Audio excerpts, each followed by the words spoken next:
Arreegamaa badii keessa arreegamaa machilaalee tajeeqame.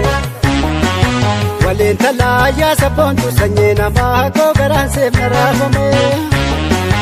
Arreegamaa badii keessa arreegamaa machilaalee tajeeqame. Waliin talaayyaa sabboontu sanyii namaa koo garaan seefna raafame. Yaa walii toomee jottee maddoo masaasee namni jeeroo toora keessa. Maaloo barsuma manaana baasee dukkanaa rooboo maleessee. Dambe maaloo walii namnu koo kan keetee kee kan koo abdee daraatee. Tuule maaloo waa maleessee nana baasee tobsimee namnoo waldaanee oo.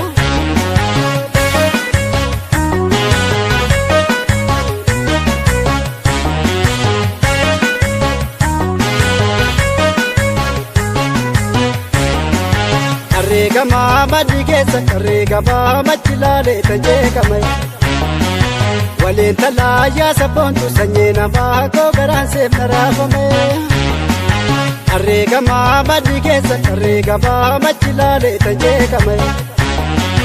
Waliin talaayyaa sabboontu sanyii namaa koo garaan seefna raafame.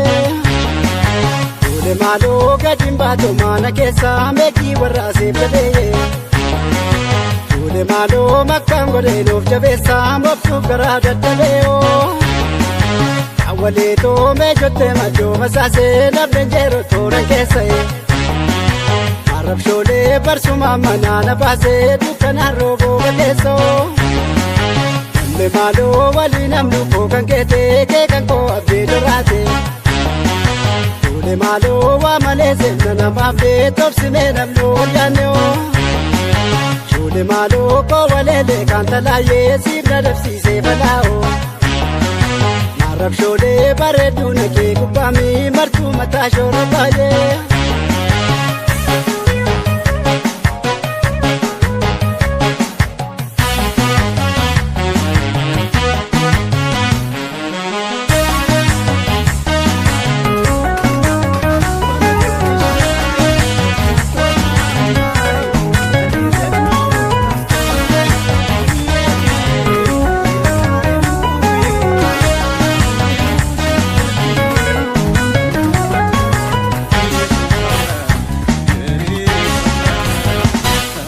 Jalalaan naboo jittee yaadisee kan baate yoom deebitee. Ergasii fayyaa qaboo seebamaa guyyaa jirtu yoomumaa. Baay'ee qabus gootumaa yaadisee sindagannee gootumaa. Waanaan jettasiin jedhee gaaftanaa yoo yaadatummaa sana. Ya jaalala jaalummaa jaala koo kan yoomuu hunda gaatamee. Yaadutti yaamumaa yaadisee qabbaneessituu malee. Yaaroo niroo abee kuulee lanyi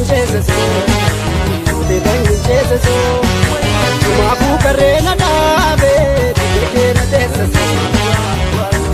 teessasoo kubaataa eeguufu baay'ee budaa jala gaaddisa naaf jaala hundi baay'ee koosanyii boosisa baloo bisingaa cabsooree baddaan